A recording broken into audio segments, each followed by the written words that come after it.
Kelompok 1 akan mempresentasikan tentang tugas kompilasi laporan keuangan, di mana terdiri dari Alia, Katarina, Parulina, saya sendiri Intan, Salma, dan Sustiawati. Kasusnya di sini tim Anda diminta oleh Raja Uzur, seorang raja dari kerajaan Antabranta, berkemuka jelek dan sudah berumur untuk membantu melakukan kompilasi terhadap laporan keuangan konsolidasian. Yang mana Raja Uzur mengakuisisi perusahaan PT Mia karena putri keluarga PT Mia yaitu Saimah Samia terkenal sebagai seorang putri yang cantik jelita. Di sini merujuk pada standar jasa terkait 4410 mengenai perikatan kompilasi. Yang kedua, exposure draft, pedoman standar akuntansi keuangan, PSAK nomor 1 mengenai penyajian laporan keuangan. Selanjutnya, definisi kompilasi. Jasa kompilasi didefinisikan dalam pernyataan standar jasa akuntansi dan review sebagai salah satu hal yang dipersiapkan akuntan saat membuat dan menyajikan laporan keuangan kepada klien atau pihak ketiga tanpa memberikan assurance dari akuntan publik tentang laporan tersebut.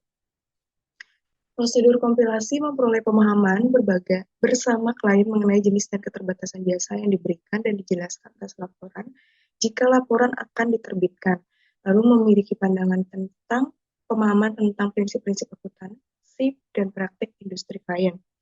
Memahami klien termasuk sifat transaksi bisnis dan pencatatan akuntansi dan misi laporan keuangan, lalu melakukan tanya jawab untuk menentukan apakah informasi klien memenuhi persyaratan, dan yang terakhir, membaca kompilasi laporan keuangan dan berhati-hati dengan hal-hal yang tidak dimasukkan atau kesalahan dalam perhitungan dan GAAP. Lalu selanjutnya, surat perikatan kompilasi kepada manajemen perusahaan Uzur. Saudara telah meminta kami memberikan jasa berikut.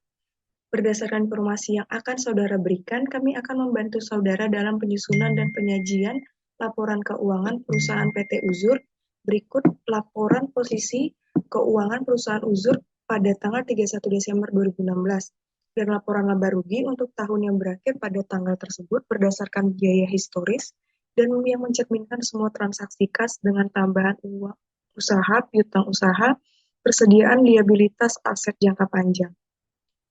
Laporan keuangan ini tidak mencakup catatan penjelasan lainnya, selain suatu catatan yang menjelaskan basis akuntansi sebagaimana dinyatakan dalam surat perikatan ini. Tujuan dari laporan keuangan tersebut akan digunakan untuk memberikan informasi keuangan selama setahun yang menunjukkan posisi keuangan entitas pada tanggal pelaporan keuangan 31 Desember 2016 dan kinerja keuangan untuk tahun yang berakhir pada tanggal tersebut. Laporan keuangan semata-mata digunakan oleh saudara dan tidak akan didistribusikan kepada pihak lain. Tanggung jawab kami perikatan kompilasi mencakup penerapan keahlian dalam akuntansi dan pelaporan keuangan untuk membantu saudara dalam penyusunan dan penyajian informasi keuangan. Karena perikatan kompilasi bukan suatu perikatan assurance. Kami tidak perikatan review, kami tidak diharuskan untuk melakukan verifikasi mengenai keakuratan atau kelengkapan informasi yang saudara berikan kepada kami untuk perikatan review atau untuk mengumpulkan bukti untuk menyatakan suatu opini audit atau suatu kesimpulan review. Oleh karena ini, kami tidak akan menyatakan suatu opini audit atau suatu kesimpulan review mengenai apakah laporan keuangan telah disusun sesuai dengan basis akuntansi yang telah saudara tetapkan, seperti yang telah dijelaskan di atas. Kami akan melaksanakan perikatan kompilasi sesuai dengan standar jasa terkait 4410, perikatan kompilasi SJT 4410 mengharuskan bahwa dalam melaksanakan perikatan ini, kami mematuhi ketentuan etika yang relevan, termasuk prinsip integritas, objektivitas, kompetensi, serta kehati-hatian profesional. Untuk tujuan tersebut, kami diharuskan untuk mematuhi kode etik. Tanggung jawab saudara, perikatan kompilasi akan dilaksanakan dengan basis bahwa saudara mengakui dan mematuhi bahwa peran kami adalah untuk membantu saudara dalam penyusunan dan penyajian laporan keuangan sesuai dengan kerangka laporan keuangan yang telah saudara tetapkan untuk laporan keuangan. Oleh karena itu, saudara memiliki tanggung jawab keseluruhan yang fundamental bagi kami dalam melaksanakan perikatan kompilasi sesuai dengan SJT 4410. Tanggung jawab untuk laporan keuangan dan penyusunan serta penyajian sesuai dengan kerangka pelaporan keuangan yang dapat diterima dalam sudut pandang penggunaan yang dituju dari laporan keuangan dan penggunaan yang dituju. Tanggung jawab untuk keakuratan, kelengkapan dari catatan, dokumen, penjelasan, dan informasi lain yang saudara sediakan bagi kami untuk tujuan penyusunan laporan keuangan. Tanggung jawab untuk pertimbangan yang dibutuhkan dalam penyusunan dan penyediaan laporan keuangan termasuk yang memerlukan bantuan kami terkait dengan perikatan kompilasi. Tanggung jawab kami sebagai bagian dari perikatan kami akan menerbitkan laporan kami yang dilampirkan pada laporan keuangan kompilasian yang akan mendeskripsikan laporan keuangan dan pekerjaan yang kami lakukan untuk perikatan kompilasi ini. Laporan tersebut juga akan menyebutkan bahwa penggunaan laporan keuangan dibatasi untuk tujuan yang disarankan dalam surat perikatan ini dan bahwa penggunaan dan distribusi laporan kompilasi kami terbatas untuk saudara sebagai manajemen perusahaan uzur. Mohon untuk menandatangani dan mengembalikan salinan terlampir dari surat ini sebagai bukti pengakuan persetujuan saudara mengenai syarat dan kondisi perikatan kami dalam menyusun laporan keuangan seperti yang dijelaskan dalam perikatan kompilasi ini dan tanggung jawab masing-masing. Signature Raja Uzur 31 Maret 2017. Proses pembuatan laporan keuangan kompilasi terhadap laporan konsolidasian. Pertama, lakukan penyesuaian dan koreksi atas kesalahan dan kelalaian pencatatan yang mungkin ada dalam laporan keuangan entitas induk dan entitas anak. Melakukan jurnal penyesuaian untuk mengeliminasi akun-akun yang berkaitan dengan transaksi PT Uzur dan PT Mia. Memuat laporan konsolidasian sesuai dengan hasil koreksi dan jurnal penyesuaian. Membuat kompilasi laporan keuangan pada laporan konsolidasian. Selanjutnya, di sini melakukan penyesuaian dan koreksi atas kesalahan dan kelalaian pencatatan yang mungkin ada dalam laporan keuangan entitas, induk, dan entitas anak. Pada penjualan obligasi, tanggal 1 Januari 2016, PT Uzur, di sini ada informasi manajemen, di mana pada kas itu 106 miliar, lalu pada kreditnya ada utang obligasi sebesar 100 miliar, dan premiumnya yaitu sebesar 6 miliar. Nah, pada laporan keuangan 31 Desember 2016 itu mencatat kas sebesar 104 miliar, utang obligasi sebesar 100 miliar, dan premium sebesar 4 miliar. Di mana terdapat jurnal koreksi, yaitu kas sebesar 2 miliar dan utang obligasi sebesar 2 miliar. Pada tanggal 31 Desember 2016, terdapat beban bunga sebesar 5 miliar dan kas 5 miliar. Lalu laporan keuangan 31 Desember 2016 mencatat beban bunga 8 miliar dan kas 8 miliar. Di sini ada jurnal koreksi terhadap selisih dari beban bunga di laporan keuangan dan juga akan ada beban bunga pada informasi manajemen yaitu kas sebesar 3 miliar dan beban bunga 3 miliar. Selanjutnya di sini tanggal 1 Januari 2016, PT Mia ada investasi obligasi uzur, yaitu sebesar 106 miliar dan pada kas 106 miliar. Di mana pada laporan keuangan pada tanggal 31 Desember 2016, investasi obligasi PT Uzur itu 104 miliar dan pada kas 104 miliar.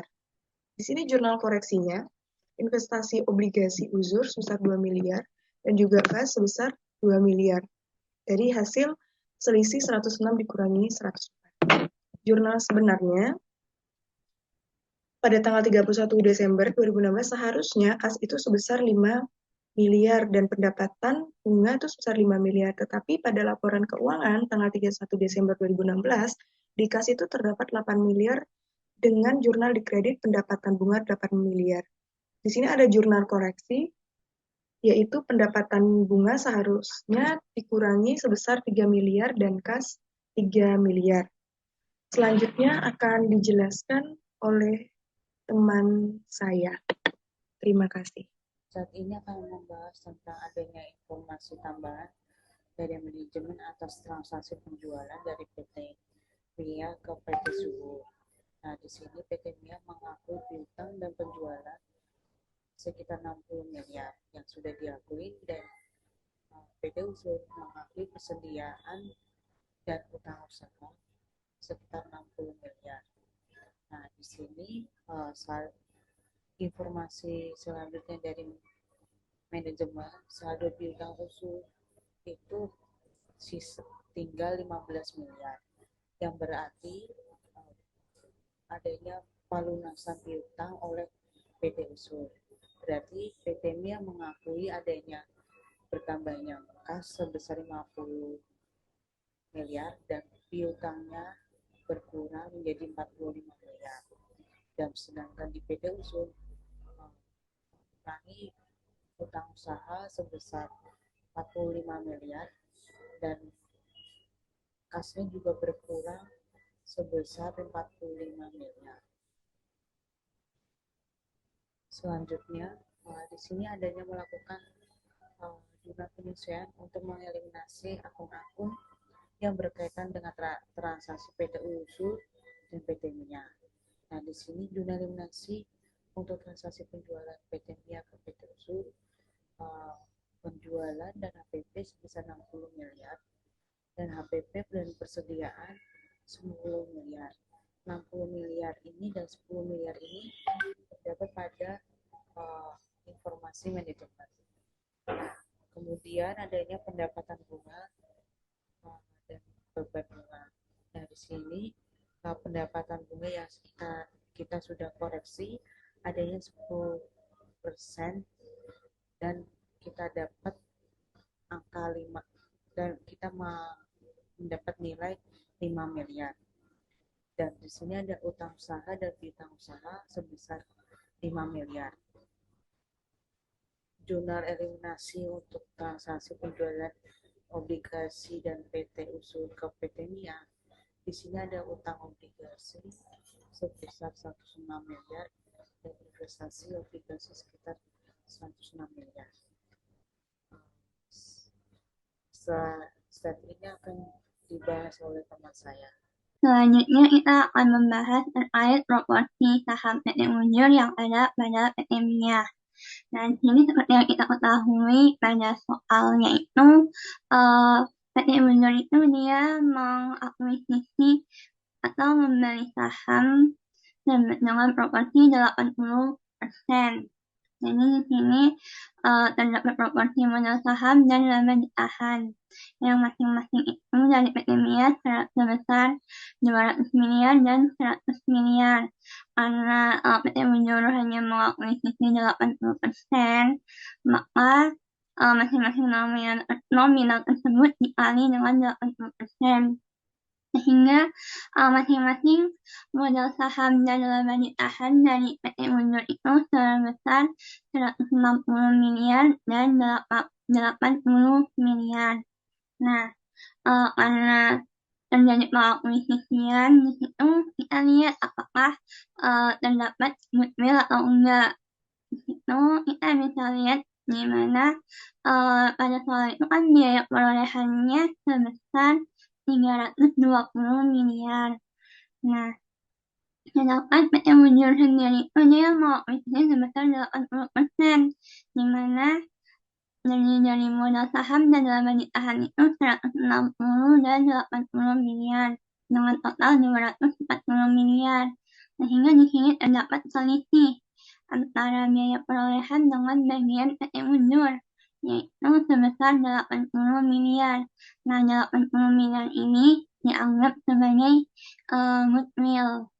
Nah, setelah kita tahu adanya goodwill, maka kita perlu mengamortisasi. Nah, seperti yang kita ketahui juga pada info tambahan di soal itu, di mana goodwill diakui sebagai kelebihan aset. Nah, diakui sebagai kelebihan aset yang didepresiasi selama 8 tahun.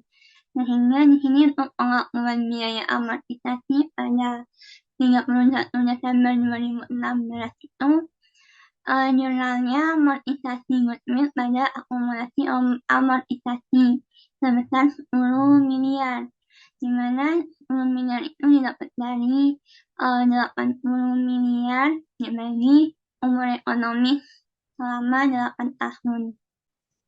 Selanjutnya, membuat laporan konsolidasi yang sesuai dengan hasil koreksi dan jurnal penyesuaian.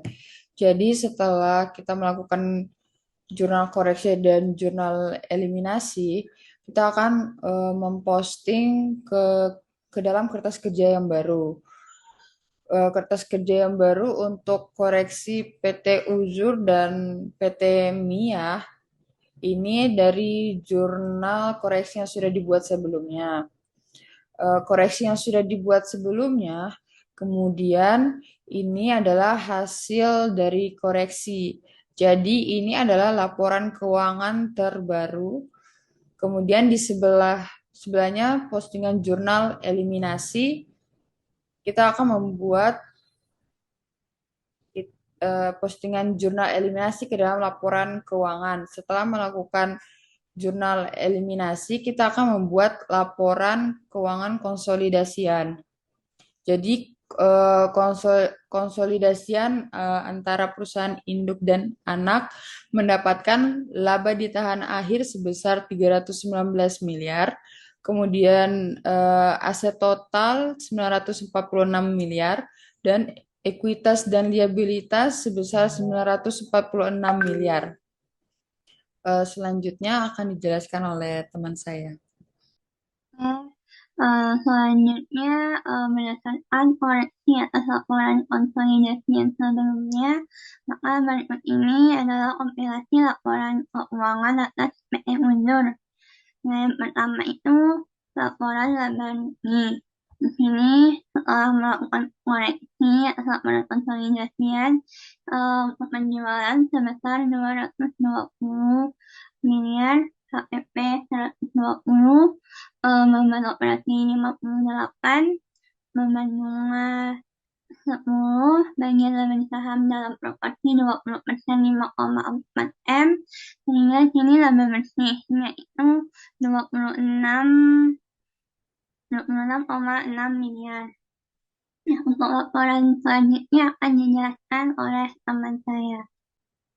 Baik, di sini saya akan melanjutkan terkait laporan posisi keuangan konsolidasian 30 Desember 2016 PT Uzur. Berikut ini laporan posisi keuangannya, aset totalnya dan liabilitas dan ekuitas totalnya itu sebesar 946 miliar. Selanjutnya di sini ada laporan keuangannya 31 Desember 2016. Yang pertama, di mana prinsip konsolidasi, laporan keuangan konsolidasian termasuk akun-akun PT Uzur dan entitas anak dengan kepemilikan mayoritas, sejumlah transaksi dan saldo antar perusahaan telah dieliminasi, investasi pada PT Miyah dengan kepentingan sebesar 80%. Yang kedua, beban operasi, itu beban operasi termasuk beban depresiasi atas goodwill, kelebihan aset yang diakui sebagai kelebihan aset. Yang ketiga, goodwill sendiri diakui sebagai kelebihan aset tetap yang akan didepresiasi selama 8 tahun. Dan yang keempat, akuisisi PT Uzur membayar 320 miliar untuk pengakuisisi PT Miyah sebesar 80%.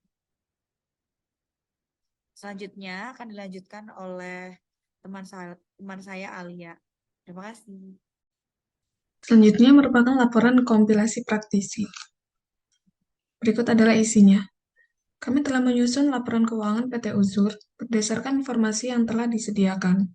Laporan keuangan PT Uzur terdiri atas laporan posisi keuangan per tanggal 31 Desember 2016, laporan laba rugi untuk tahun yang berakhir pada tanggal 31 Desember 2016, suatu ikhtisar kebijakan akuntansi signifikan, dan informasi penjelas lainnya. Kami melaksanakan perikatan kompilasi ini sesuai dengan standar jasa terkait atau SJT 4410 mengenai perikatan kompilasi.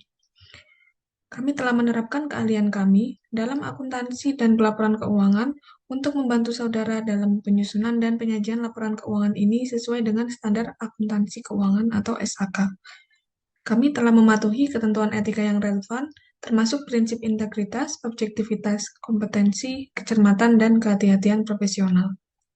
Laporan keuangan berikut, serta keakuratan dan kelengkapan informasi yang digunakan dalam penyusunannya merupakan tanggung jawab saudara. Oleh karena suatu perikatan kompilasi bukan merupakan suatu perikatan asurans, kami tidak diwajibkan untuk melakukan verifikasi atas keakuratan dan kelengkapan informasi yang telah saudara berikan kepada kami dalam penyusunan laporan keuangan ini. Oleh karena itu, kami tidak menyatakan suatu opini audit atau kesimpulan review mengenai apakah laporan keuangan ini telah disusun sesuai dengan standar akuntansi keuangan atau SHK. Badut CPA, Surat Izin Praktek Akuntan Publik Nomor AP 7777 28 Maret 2017. Terima kasih.